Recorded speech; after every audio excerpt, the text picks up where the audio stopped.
membahas yang namanya independen. Eh, Kalau kita bahas kan independen itu sebuah pilihan atau sebuah sikap yang tidak memihak kan begitu. Sebuah sikap yang tidak memihak. Eh, Perbedaannya dengan netral, sikap independen ada keberpihakan. Jadi sikap tidak memihak tapi berpihak gitu. Jadi independen itu sikap hanya berpihak kepada yang namanya kebaikan. Jadi ada sebuah nilai kebaikan tentu akan kita dukung di situ. Itu independen. Jadi dengan kata lain itu ada yang namanya nilai ketulusan. Jadi ketulusan itu sikap yang selalu berusaha mewujudkan kebaikan. Jadi sifat dengan tulus atau dengan senang hati mewujudkan kebaikan. Nah, ini independen kan. Kalau kita bahas dalam tafsir independensi ada dua, ada yang namanya independensi etis, yaitu sikap kita sebagai pribadi begitu, kemerdekaan pribadi, atau yang kedua independensi organisatoris, bahwa dalam tatanan organisasi kita ada yang namanya anggota juga begitu kan. Jadi tidak kita itu bukan berbicara tentang kepentingan diri, tetapi kita juga berbicara tentang kepentingan bersama. Maka secara otomatis agar kita dalam satu tujuan yang sama, maka kita mesti merumuskan tujuan apa itu yang akan kita tujukan gitu. Nah, independensi organisatoris itu kita rumuskan melalui tujuan kita, dan cara untuk mewujudkan tujuan kita itu dengan bentuk pedoman anggaran dasar kan begitu. Teman-teman silakan baca mukadimah. Jadi usaha yang teratur, terencana, dan penuh kebijaksanaan kan begitu. Itu diatur dalam pedoman berbentuk anggaran dasar. Jadi bagaimana kita mentaati anggaran dasar, anggaran rumah tangga, pedoman-pedoman yang ada di HMI, aturan-aturan organisasi, itu independensi organisatoris begitu. Kemudian kita lanjut kepada perkaderan. Kalau kita baca perkaderan itu dijelaskan secara gamblang, secara jelas dalam pedoman perkaderan. Nah, pedoman perkaderan ini saya ringkas saja penjelasannya. Nanti kalau memang ada hal yang mau ditanyakan bisa ditanyakan. Perkaderan itu kalau kita merujuk kepada pedoman perkaderan adalah usaha yang dilakukan oleh organisasi secara sistematis, ya kan, sejalan dengan pedoman perkaderan. Jadi ada perkaderan formal dan ada perkaderan non formal. Jadi kalau kita berbicara tentang perkaderan itu tidak hanya berbicara tentang rekrutmen. Jadi ada yang namanya formal dan non atau informal, ada formal dan informal. Nah, yang formal ini dalam bentuk perkaderan formal itu dalam bentuk training, pelatihan-pelatihan. Jadi kalau pelatihan-pelatihannya itu terbagi dua, itu training formal dan training non formal. Nah, training formal itu LK1, LK2, LK3. Ya kan, kalau non formalnya itu kalau LKK itu formal bagi Kohati tapi non formal di HMI begitu. Kemudian senior course, ada lagi training advokasi, training kesekretariatan, dan segala macam training ya yang bersifat itu namanya pengembangan. Jadi misalkan teman-teman ikut LPP itu juga masuk training non formal. Kalau mungkin teman-teman masuk ke LPP kan training formal bagi LPP, tapi bagi HMI itu non formal. Yang formal di HMI cuma 3, LK1, LK2, LK3. LK1 dengan berfokus kepada penguatan sikap afektif, penguatan kesadaran. LK2 dengan fokus penguatan kepada kognitif, sebuah sikap yang bisa memecahkan masalah, problem solver gitu. ya. Dan yang ketiga LK3 dengan fokus sebuah problem solver dalam tindakan. Jadi ada gerak perubahan sosial. Jadi itu pada ranah psikomotorik. Jadi LK1 afektif, LK2 kognitif, LK3 psikomotorik. Itu dalam teori pendidikan itu terkenal dengan taksonomi Bloom kan begitu. Teman-teman yang dari mahasiswa pendidikan mungkin paham ya yang namanya taksonomi Bloom. Itu terkenal juga ya kan, sistem penilaian di Indonesia itu sangat diwarnai oleh 3 kemampuan ini. Jadi kemampuan afektif, kemampuan psikomotorik, kemampuan kognitif. Ada juga dengan emotional emosional, intelijensia dan spiritual. Itu ada 3 juga kan. Terserah teman-teman mau pakai yang mana. Gitu. Kemudian kedua perkaderan informal itu adalah perkaderan keseharian di HMI. Jadi kalau saya katakan teman-teman mesti memaknai perkaderan HMI ketika teman-teman bangun dari tidur teman-teman sampai teman-teman tidur lagi, aktivitas-aktivitas yang teman-teman lakukan ketika teman-teman selesai LK1 itu adalah kegiatan ke-HMI-an begitu.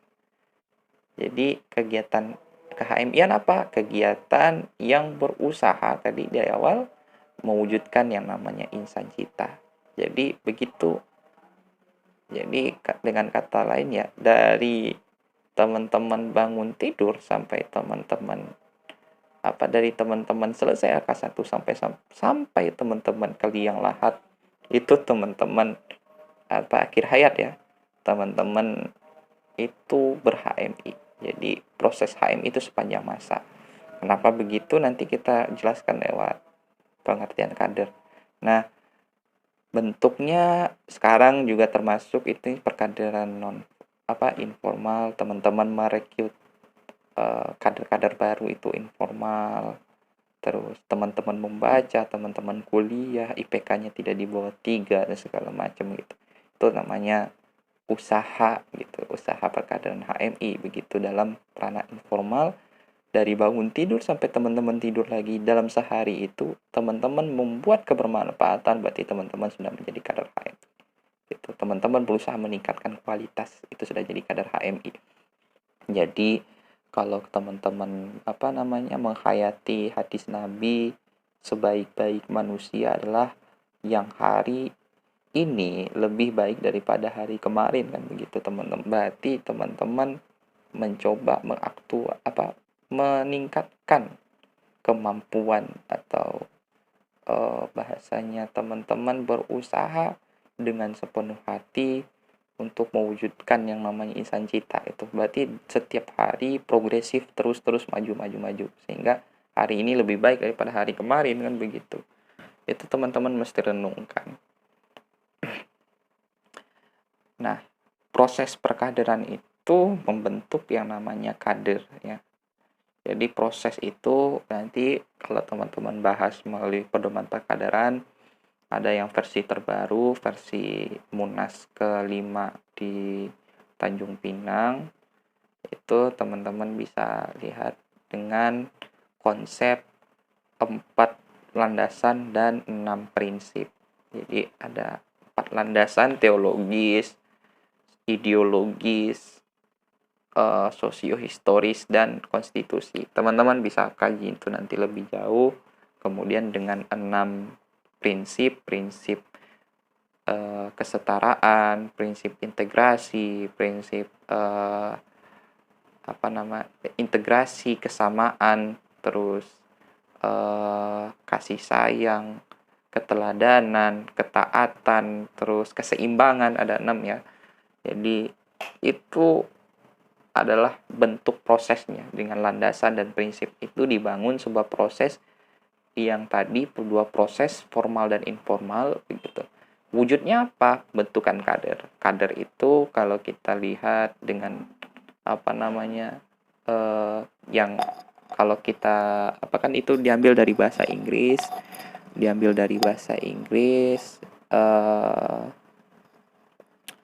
diambil dari kamus Oxford Dictionary, tulisannya yang disusun oleh A.S. Hornby. Nah, di situ A.S. Hornby menjelaskan bahwa kader itu setelah kita artikan ya sebagai kelompok orang yang terorganisir ya di dalam organisasi pastinya secara terus-menerus ya kan, dan akan menjadi tulang punggung bagi kelompok yang lebih besar. Berarti jelas di situ proses kaderisasi HMI itu menekankan kepada pembentukan kualitas kader. Nah, kualitas kader yang kita maksud adalah pribadi-pribadi insan cita. Kita lanjut, mohon maaf kawan-kawan jika bosan dengan dengan penjelasan ini gitu ya. Semoga teman-teman masih betah untuk mendengarkan. Selanjutnya kita bahas itu perjuangan ya. Kalau perjuangan tadi kalau kita mengikut merujuk kepada surat Al-Ankabut ayat 69 dengan mendasarkan kepada Al-Maidah ayat 3 tadi setelah kita bahas yaitu dengan perjuangan nilai. Jadi perjuangan nilai. Kita memperjuangkan nilai karena nilai itu menjadi tanggungan kita sebagai muslim. Maka sebagai muslim kita yang berpengetahuan memiliki tanggungan yaitu untuk memperjuangkan nilai-nilai keislaman. Nah, memperjuangkan nilai-nilai keislaman dengan apa? Dengan ilmu pengetahuan, ya kan? Ilmu pengetahuan dengan ilmu yang teman-teman miliki, pengetahuan yang teman-teman punya itu dalam bentuk keikhlasan diri. Jadi ikhlas insani. Keikhlasan nanti ketika akan kita bahas di slide selanjutnya itu dalam bentuk sebuah kepasrahan, sebuah sikap hanya mendasari dirinya kepada kebenaran yaitu Allah Subhanahu wa taala. Jadi segala perbuatan yang dia lakukan itu hanya untuk Allah Subhanahu wa taala. Yang diaktualisasikan dalam keihsanan. Jadi diaktualisasikannya dalam keihsanan, amal perbuatan soleh, amal perbuatan baik begitu di tengah masyarakat, dan yang wujudnya itu adalah keadilan dan kemakmuran. Itu nilai-nilai keislaman, perjuangan nilai-nilai keislaman. Nah, perjuangan nilai-nilai keislaman itu dijelaskan lebih lanjut nanti di NDP. Teman-teman bisa bahas NDP itu lebih dalam sehingga teman-teman mengerti hakikat ini. Hakikat nilai tauhid, keikhlasan, keihsanan, masyarakat, adil makmur, kemudian ilmu pengetahuan kan gitu. Teman-teman bisa bahas di NDP nanti. Kemudian lanjut pada tujuan. Jadi dengan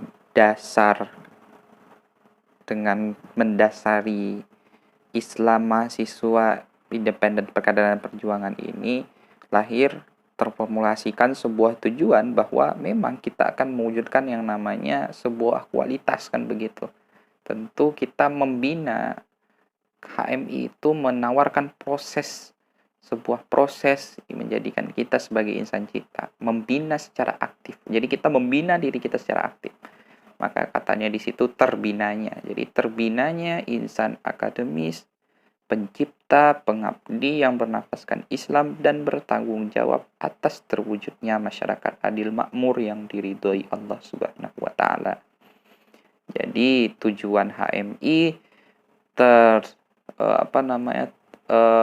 terdasari oleh 5 poin sebelumnya. Islam, mahasiswa, independen, perkaderan perjuangan.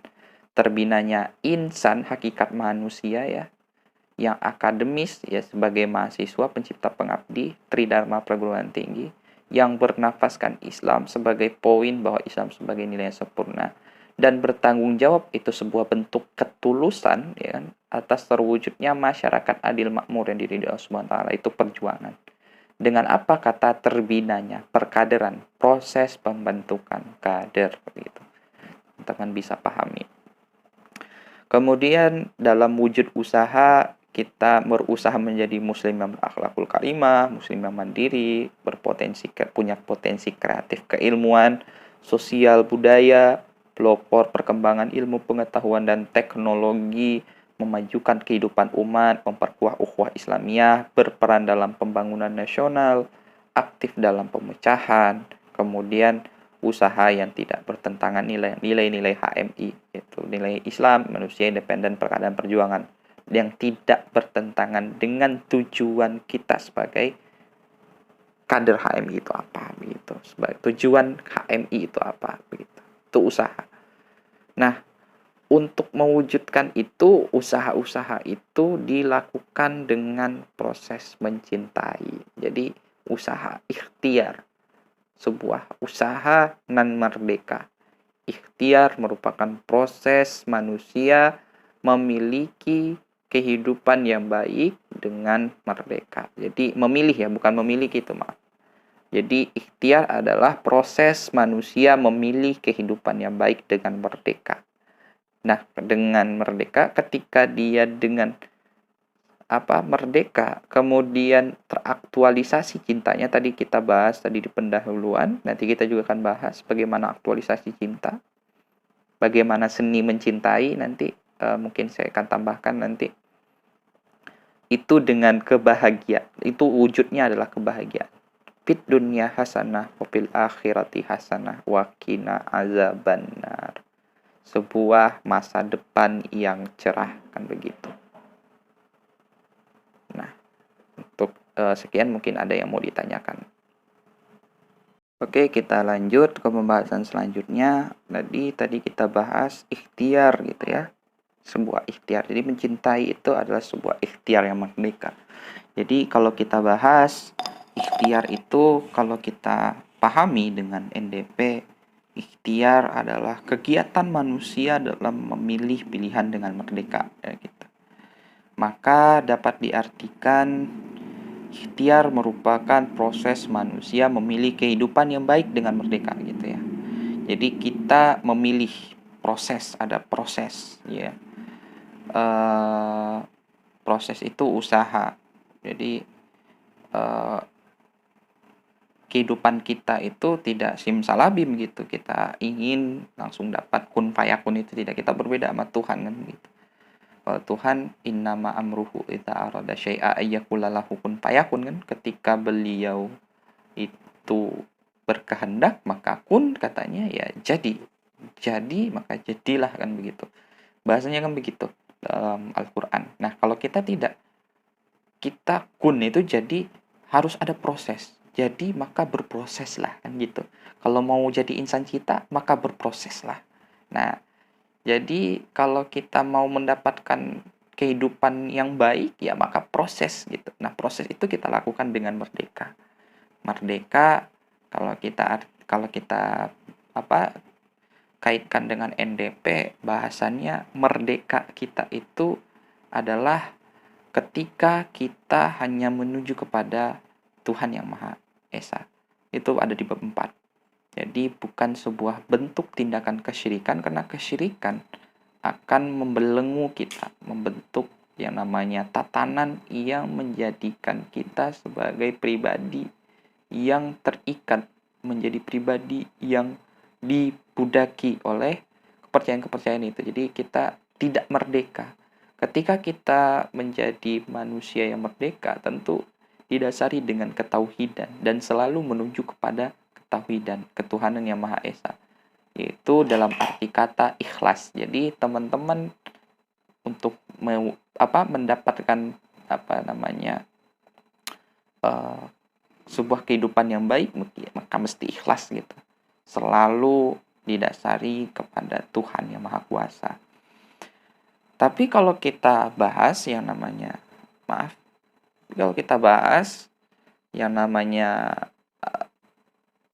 ikhtiar, selalu kita itu bukan makhluk yang bebas secara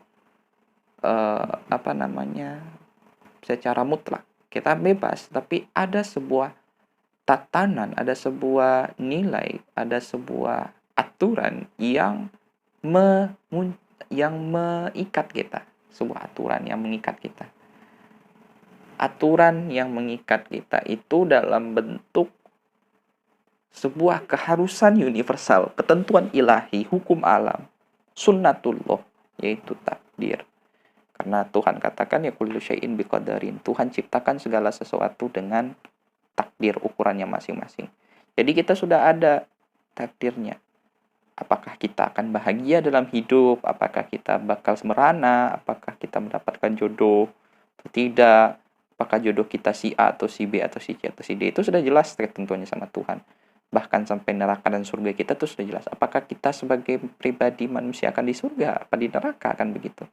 Nah, karena kita tidak tahu akan masa depan kita, ini yang menyebabkan ketakutan kita terhadap masa depan, begitu. Nah, ketakutan kita pada masa depan ini sehingga kita beribadah kepada Tuhan. Nah, ini pola yang salah. Teman-teman tidak boleh yang namanya determinis atau terikat dengan yang namanya takdir. Bergantung dengan yang namanya takdir. Ketika teman-teman mendapatkan nasib begini, oh nasib saya begini, saya mengalami social distance gitu, saya tidak bisa pulang kampung. Saya sekarang kan merasa saya tidak bisa pulang kampung. Kenapa? Karena social distance, corona kayak gini. Kenapa sih corona mesti ada dan segala macam gitu. Kayak nggak bisa kuliah, saya nggak bisa ketemu teman-teman dan segala macam kan. Teman-teman bakal akan timbul yang namanya penyesalan sampai teman-teman bilang, Tuhan tidak adil membuat takdir begini-begini. Kalau teman-teman berbicara seperti itu, mau nyalahkan takdir teman-teman, berarti teman-teman sudah melakukan sebuah memiliki pemahaman yang salah. Kita mempunyai ikhtiar dan merdeka karena takdir kita itu baru kita tahu itu takdir ketika setelah kita ikhtiarkan gitu. Jadi harus ada usaha, harus ada proses, baru kita tahu itu ada takdir gitu. Jadi teman-teman jangan salahkan takdir. Jadi takdir teman-teman itu tergantung kepada proses yang teman-teman lakukan. Oke, memang sudah ditentukan oleh Tuhan, tapi baru kita ketahui itu setelah kita menjalaninya. Jadi teman-teman harus pahami bahwa teman-teman jika ingin yang namanya takdir yang baik, maka teman-teman harus yang namanya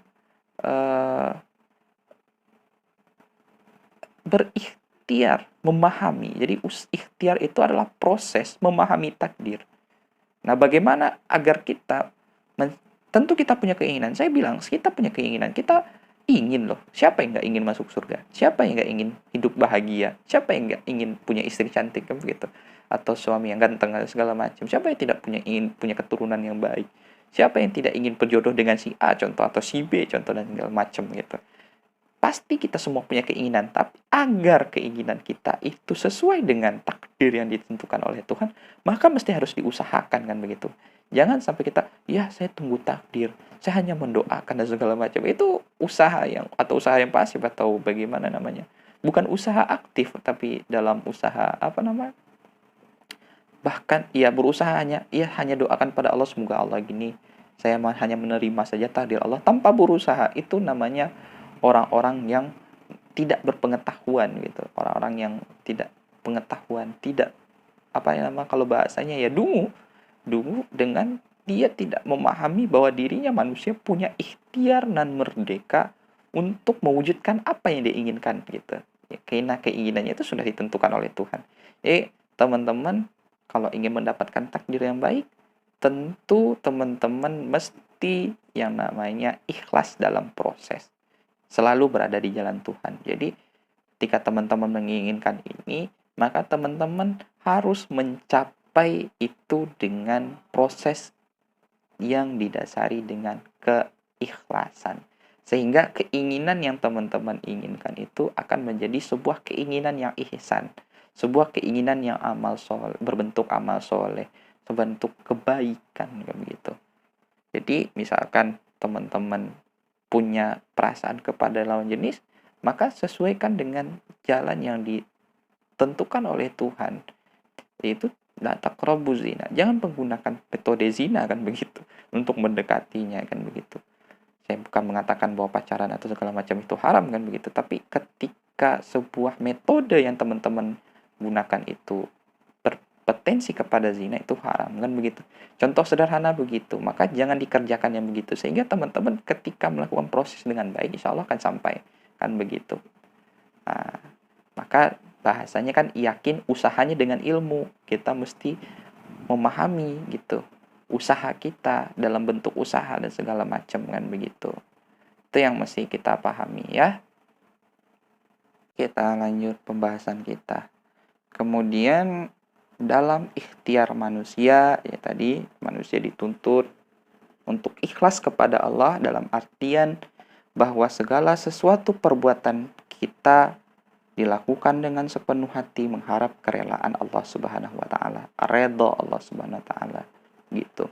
Dengan begitu Allah harus menjadi keyakinan yang transendental. Jadi kita mesti menjadikan Allah sebagai aspek yang transenden, aspek mendasar dalam kehidupan kita, mendasari kehidupan kita sebagai manusia.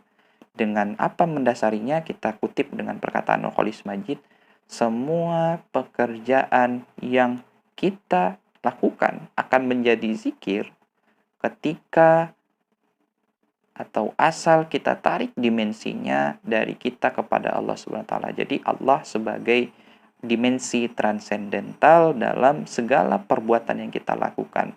Nah, ketika kita menjadikan Allah sebagai hal-hal yang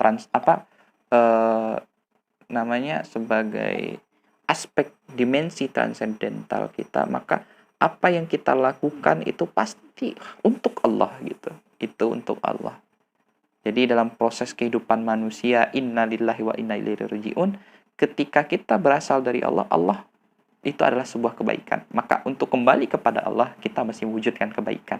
Nah, itu proses-proses kehidupan begitu. Dengan ini, sikap ini dinamakan dengan ikhlas yang didasari dengan tauhid. Itu nilai ikhtiari manusia. Kemudian, agar hidup ini bermakna, tentu kita mesti sanggup memberi makna dalam menjalaninya. Hidup ini adalah tentang kita yang sanggup memberi makna dalam menjalaninya. Dalam membangun sebuah relasi, dalam membangun sebuah hubungan, gitu. Kita mesti punya satu pemahaman, satu keyakinan, kesamaan dalam memahami sebuah makna terdalam, sebuah hakikat terdalam begitu. Untuk bisa selalu hidup dengan bahagia di dunia. Itu quotes dari saya. Quotes of the day. Hidup ini adalah tentang kita yang sanggup memberi makna dalam menjalaninya. Kemudian, mengapa cinta? Nah, ini akan kita bahas. Sebelum kita membahas ini, mungkin teman-teman ada yang mau ditanyakan. Silahkan. Kita masuk ke ujung pembahasan kita, yaitu mengapa cinta. Cinta itu tadi sudah saya jelaskan di pembuka dengan mengutip juga pengataan Maulana Iqbal, Muhammad Iqbal, dengan dengan perkataan bahwa cinta adalah sebuah usaha. Ketika pribadi penuh cinta, kekuatannya dapat menguasai alam semesta. Itu perkataan Maulana Iqbal. Jadi teman-teman mesti memahami cinta itu bukan dengan perspektif bucin gitu. Ketika kita cinta, kita akan selalu bersama gitu, tidak mau lepas segala macam yang bucin-bucin yang kita lihat hari ini. Bukan paradigma bucin yang memang cinta itu melahirkan yang namanya sebuah bentuk kerelaan, sebuah bentuk penghambaan. Kita kan cinta kepada Tuhan, bentuk penghambaan, ibadah.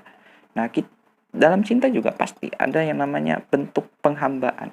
Kita akan selalu mengabdi kepada objek kekasih, ya gitu, objek cinta. Kita bakal mengabdi, itu sebuah konsekuensi logis. Tetapi pengabdian kita ini tidak didasari kepada sebuah hasrat yang namanya memiliki hasrat nafsu, hasrat keinginan, hasrat yang hawa nafsu, syahwat, keinginan buruk manusia. Ya kan, nafsu itu kan ada 3 kalau bahasanya dalam Al-Quran. Nafsul lawwamah, nafsu ammarah bisu, dan nafsul mutmainnah. Nah, kita kan harus mengendalikan nafsu kita ini sebagai nafsul mutmainnah, tidak menjadi nafsul lawwamah atau nafsul ammarah bisu. Nah, kita mesti pahami bahwa ketika kita mencintai untuk memiliki, maka cinta yang kita lakukan itu ya cinta yang berbentuk posesivitas, bentuknya kekerasan.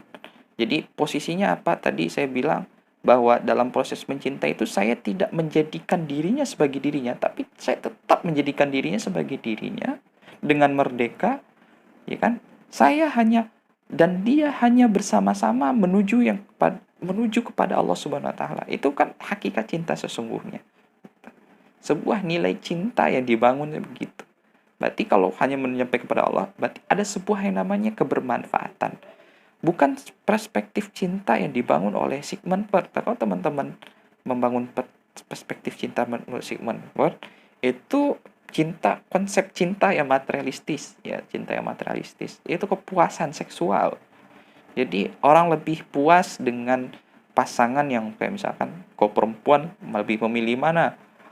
Apakah cowok yang punya motor Beat atau cowok yang pakai Nmax kan gitu. Tentu ya pakai Nmax lah kan yang lebih keren kan begitu. Nah, itu namanya sebuah kepuasan seksual. Nah, itu materialisme. Tidak seperti itu. Cinta itu mendasar lewat diri manusia, mendasar dalam diri manusia. Sebuah keinginan gitu untuk bersatu, tetapi bukan menjadikan dirinya sebagai diri saya, tapi menjadikan dirinya tetap menjadi dirinya, saya tetap menjadi diri saya. Tapi dalam kebermanfaatan, sebuah kebaikan, kan begitu. Itu. Jadi kalau kita baca syair-syair Rumi, manusia akan memperoleh kesempurnaan makom dengan cinta. Karena kehadiran kita di dunia itu disebabkan karena cintanya Tuhan. Jadi kalau dalam hadis qudsi itu kuntu kanzun makhfiyun fa uhibbu an uqrifa fakhuliqal insan. Jadi fakhuliqal khalq. Jadi dalam hadis qudsi itu Tuhan itu adalah khazanah pengetahuan yang tersembunyi, tidak bakal diketahui siapapun seperti apa zatnya begitu dan segala macam. Bahkan ketika kita nami, kita membatasi Tuhan kan begitu. Kalau kita membatasi Tuhan, Tuhan itu tidak terbatas, sebatal dia jadi Tuhan. Jadi saking begitu tersembunyinya ketika kita mencoba membahasnya, tidak ada pembahasan beliau itu gitu kan. Ya kan, kalau kita bahas Tuhan itu, tapi Tuhan itu ingin supaya dia dikenal, maka dia menciptakan ciptaan. Dengan ciptaannya itu kita mengenal Tuhan kan begitu. Jadi maka kata Rumi itu adalah dengan cinta. Cinta adalah jembatan segala sesuatu gitu, menjembatani segala sesuatu. Jadi apapun yang kita inginkan kalau kita dasari dengan cinta, maka dia akan sampai kepada tujuan itu kan begitu. Jadi untuk mencapai tujuan proses kita, yaitu proses HMI sebagai insan cinta, kita mesti mencintai organisasi ini. Cinta dalam organisasi ini apa? Dengan usaha-usaha yang produktif, dengan proses yang produktif, dengan kesadaran diri, dengan intelektualitas yang bagus, dengan bentuk tindakan yang nyata gitu. Jadi antara aspek iman, ilmu, amal itu seimbang. Jadi bentuk cintanya begitu. Jadi tidak ada yang namanya lebih tinggi imannya, ilmunya kurang atau segala macam, tidak mau membaca, tidak mau aktif di HMI. Kita sudah LK1 sudahlah begitu kan, atau ya udahlah HMI itu saya cuma butuh ilmunya, tidak perlu tindakannya, tidak perlu politik dan segala macam. Salah. Saya di HMI cuma politiknya, salah. Tapi kita seimbangkan semuanya antara ibadah kita, itu aspek iman kan begitu, pengetahuan kita, kemudian amal perbuatan itu politik kan begitu. Karena tujuan politik, teman-teman akan baca di memori penjelasan Islam sebagai asas HMI. Nah, itu tuh jelas banget di situ. Nah, bahwa tujuan HM itu ada tujuan politik, tujuan kemanusiaan. Jadi tujuan kemanusiaan, tujuan sosial, tujuan politik. Jadi kita tidak terhindar yang dari nama politik. Jangan hindari yang nama politik kan begitu. Politik itu wajar. Nah, kalau misalkan politik tidak didasari nilai, oke, dia akan menjadi sebuah proses yang buruk. Tapi ketika kita dasari dengan cinta, dengan sebuah proses yang baik, dengan sebuah proses produktif, dia akan menjadi sebuah hal yang berdaya guna, bahkan dapat menguasai alam semesta, kan begitu kata Iqbal. Nah, maka dalam proses mencintai itu didasari dengan kepercayaan yang benar, yaitu tauhid. Ya, tauhid mengantarkan manusia menjadi pribadi yang ikhlas, terwujud dalam perbuatannya yang ihsan, yaitu amal soleh. Kemudian saya tutup dengan puisi saya. Cinta itu bukan untuk memiliki, tetapi cinta itu untuk mengikhlaskan. Terima kasih atas rasa ini. Hadirmu memberitahuku tentang ikhlas di balik senyum itu. Oke, kita lanjut diskusi kita. Terima kasih atas perhatiannya.